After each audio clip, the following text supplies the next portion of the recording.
everyone, this is Brian from ActiveMelody.com.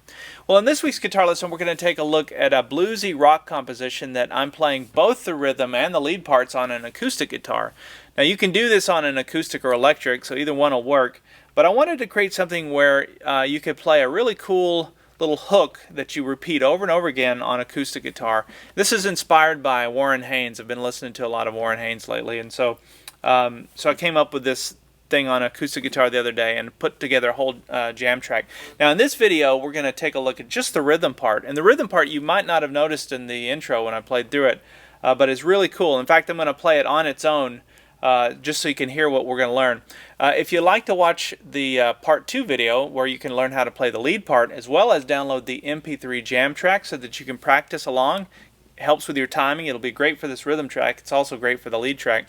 And you can also download the tablature. You can get all of that at ActiveMelody.com. Just look for EP165.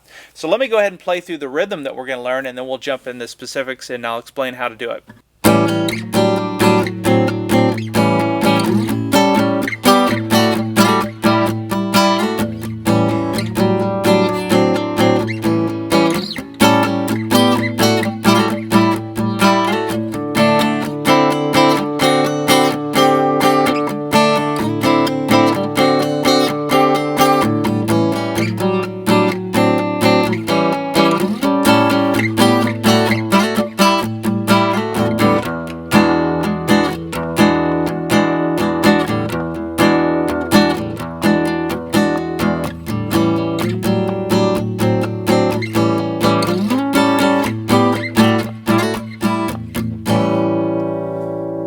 Alright, let's go ahead and break it down.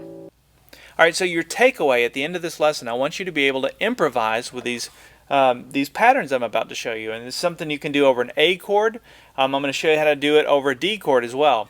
And instead of just playing an A, when you're playing rhythm, just strumming an A or doing the old A shuffle, now you'll have this new way of playing rhythm, and it's really cool. And it's not hard to do. It just keeps going up the neck, and it's just alternating back and forth between two patterns. Okay, so before we get there though, before you can improvise, you have to memorize. So we're going to start by memorizing the patterns, and if you have the jam track, it's a great way to practice this, to strum along. I'm going to show you the strum technique as well, and it'll keep you in time when you play along with the jam track. So, but let's start by learning. So the first thing that we're going to learn is an A7 chord. Now I'm playing this down in first position. I've got my ring finger and my middle finger on the 2nd fret, strings 2 and 4. But when I strum, I'm strumming strings 5, 4, 3, and 2. Just those middle 4 strings on the guitar. We're not playing the low E or the high E, just the middle. And one other thing to point out, if you notice my strum pattern, it's just a bunch of downstrokes. Now that'll be easy for a lot of you, especially when you just start playing. It's easy to play downstrokes. Sometimes you get tripped up if you're trying to do downstrokes and upstrokes. But this is all downstrokes. If you want to switch it up and throw in the occasional upstroke, you can do that. But that's not how I've tabbed it out, and that's not how I'm going to show you how to do it. Okay, so you got that A7 chord. So think of that as pattern A. So we're going to learn a pattern A and a pattern B. Pattern A looks like that. The 2 fingers just stacked on top of each other within the same fret, skipping a string in between. Okay, now pattern B, we're going to leave our middle finger on the fretboard and move it up to the 4th fret, 4th string. Take our ring finger off, but our index finger goes down on the 3rd fret, 2nd string. And we're going to play those same strings. We're always going to play those middle 4 strings, 5, 4, 3, and 2. Now you can see 2 of those strings are just open strings. There's an open A and an open D that's ringing out. But isn't that a nice sounding chord? So we went from here to here. Now what we're doing is we're walking up the mixolydian scale. We're harmonizing the mixolydian scale in A. That's all we're doing. And some of you are going to go, what the heck is a mixolydian scale? I've covered that in other lessons, but it's basically the major scale, do, re, mi, fa, sol, la, ti, do, but you just flat the 7. So 1, 2, 3, 4, 5, 6, 7, but we flat that. So it goes like this. That's the mixolydian scale. And that's what this is.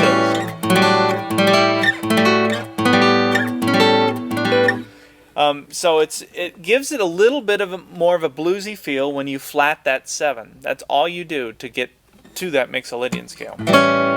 So sometimes people think these things are more complicated. When you hear mixolydian scale, you think, oh, or mixolydian mode, you think, oh my gosh, that's got to be really complicated. It's just a major scale with the one flat in there.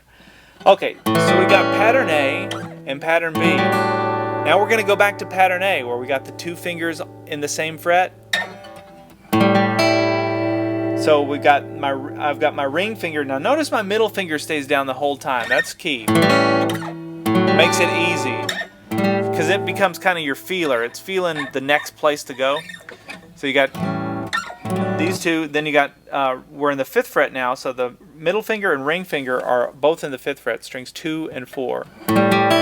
Always playing those middle 4 strings, 5, 4, 3, and 2. Now watch this. So we're going to take that same pattern A and we're going to slide it up 2 more frets. Now from here we're going to slide up.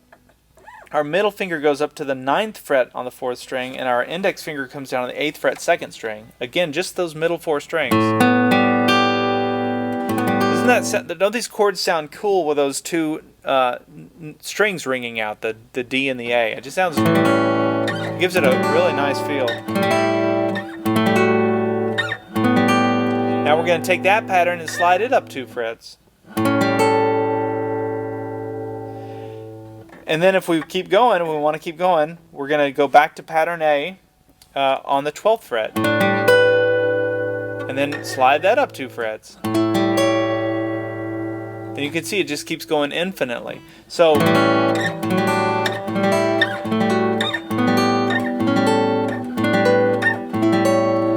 practice that. Take a look at the tab if you need to, or if you don't have the tab, write it down or whatever you have to do. But practice going over that. It's the mixolydian scale in the key. You're harmonizing it in the key of A. You're playing thirds. Now, the next step is to start strumming. So we're going to do downstrokes, as I mentioned. Just keep going up.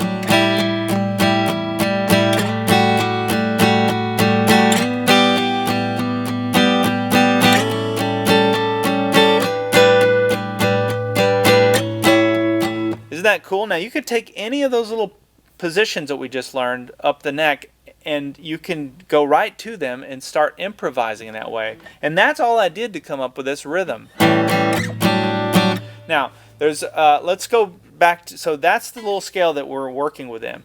And let me go back to the rhythm. There is one change that I made. So I did those first 2 just like that, but then while I stayed here, I put my pinky. Now you may want to use your ring finger, but it's the 5th fret 3rd string to create that. Now that chord, and by the way, I just found that. I just sort of fumbling around.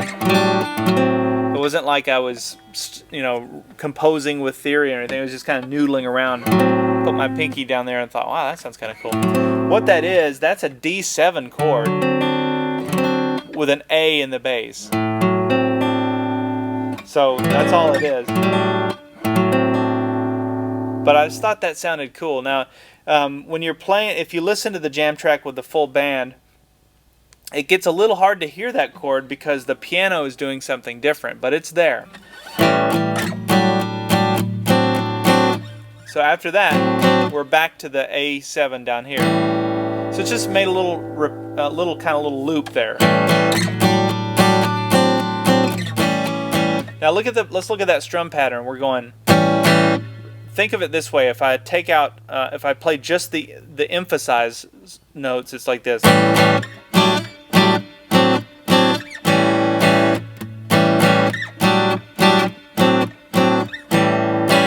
So now in between that, just fill it with downstrokes.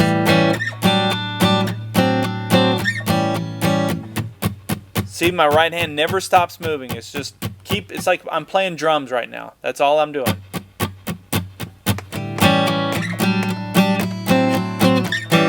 Okay, then I came up here and went, so this is one of the little positions in that mixolydian scale that I just showed you, but I've got my index finger down on the 10th fret 2nd string and my middle finger's on the 11th fret 4th string. Again, just sticking to those middle 4 strings. So we take that, we slide it down 2 frets, and now we're going to go back to pattern A over the 7th fret here. And then we're going to go to the 5th fret and we're going to slide up. So we go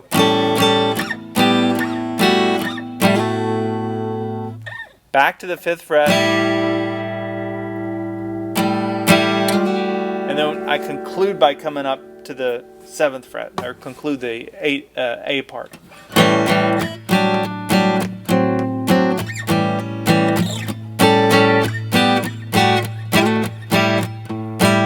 Let me do that slowly one more time so you can see what I'm doing.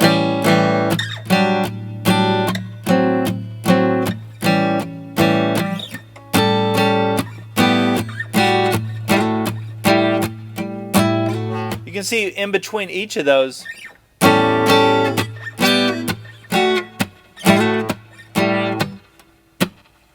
it's like a little muted strum in between them. And to do those muted strums, I'm just kind of really slapping it with my hand here, my right hand.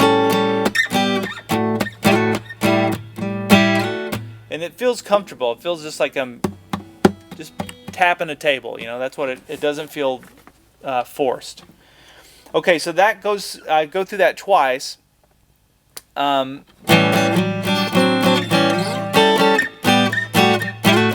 it goes to the D part. Now I'm going to show you how to play another little pattern like this. This is obviously over the D. What's nice about these is you've got this drone string. I didn't mention this in over the A, but that's what's making it work. You've always got that A that's ringing out. It's kind of giving it a home base. So now we're going to switch and we're going to use the D. And we're going to only play strings 4, 3, and 2. Just 3 strings now. So I'm playing a D chord, but I didn't even use my middle finger there. So I'm just using those 2 fingers to play strings 4, 3, and 2. So I hit it twice. Then I left my ring finger. Always look for the when you go from one position to the next, always look for what finger stays on the fretboard. That's how I always think of it. That becomes kind of an anchor. It makes it easy to get to them, as opposed to doing something like this where you take your hand off the fretboard and put it back down. You'll lose momentum. So always look for shared fingerings if you can, or what can stay down, I guess. So after I play that, then I come up here and play my ring finger on the 5th fret 2nd string, my middle finger on the 5th fret 3rd string. And again, we're just playing strings 4, 3, and 2. So we got... Now, I could keep walking up the D scale. Watch this.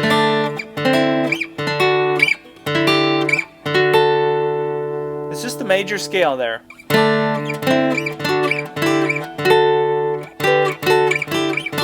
This is good stuff to know, because when you're improvising, even if you're playing lead, even if you're not playing rhythm, you can come up here, you start to remember, okay, so that's part of that scale, and look at what that is. There's your D major scale, bar chord. I'm just playing the 2 notes out of it. And then when I come down to this and play those 2 notes stacked on top, so this has a pattern A and a pattern B too, just like before. You can see that's just right out of the chord. And when I come down to here, I've got the 2 in the same fret. Well, look at what that is. It's just your D chord. You're just playing the 2 notes out of it. So always kind of tie these stuff back to chords, because that's familiar territory, and when you can get it, you get one foot on a familiar path, it makes the whole thing start to make sense. So we're back to here. Now, I did not walk up the major scale here. What I did instead was I from this position where we got the 2 fingers on the 5th fret, I kept 1 finger on the 5th fret, the 3rd string, but then I'd put my pinky down on the 7th fret, 2nd string. And you may want to use your ring finger if that's easier. And then I kept it down, and then I slid it up 1 more. And what I'm playing there is I'm playing a D7 sus4 chord, suspended 4th. So you have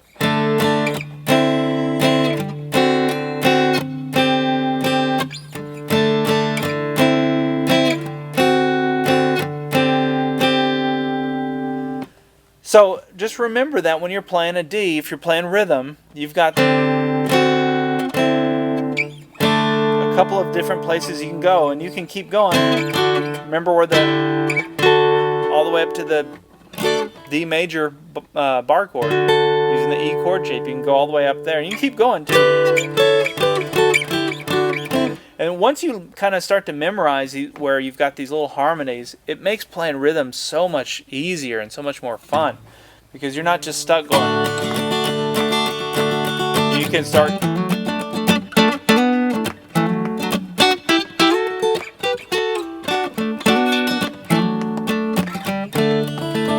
You know, all that is just improvised around this concept of taking a drone string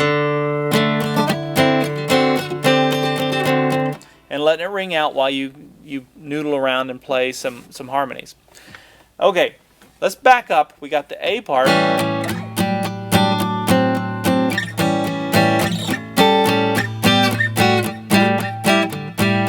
Then we have the D part. Repeats. Back to the A.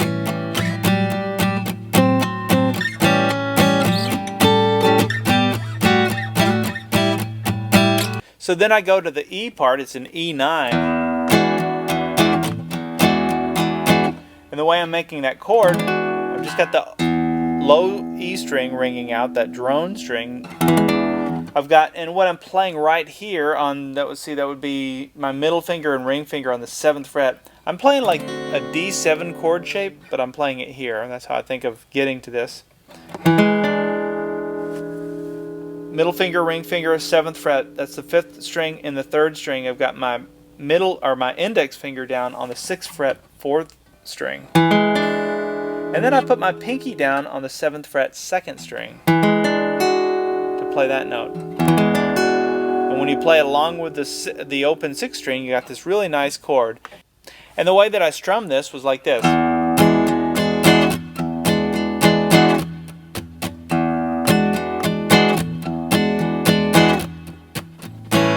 So you can see I'm playing the da da da da da da da da da da da. I'm thinking of it kind of like almost like a horn part. So there's these little bursts that go out, and in between that it's just muted strums.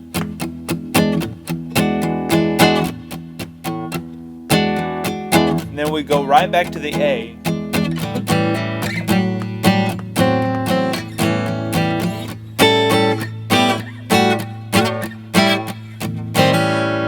And you can end it there, or you can repeat it. So let me back up and play through this whole thing one more time. Just remember all of these little licks that you've learned and start using them in your playing. Just play around with it. See what you can come up with. But a great way to practice this will be with a jam track. So here we go from the start, and I'll play through the whole thing one last time and play through it slowly. Here we go.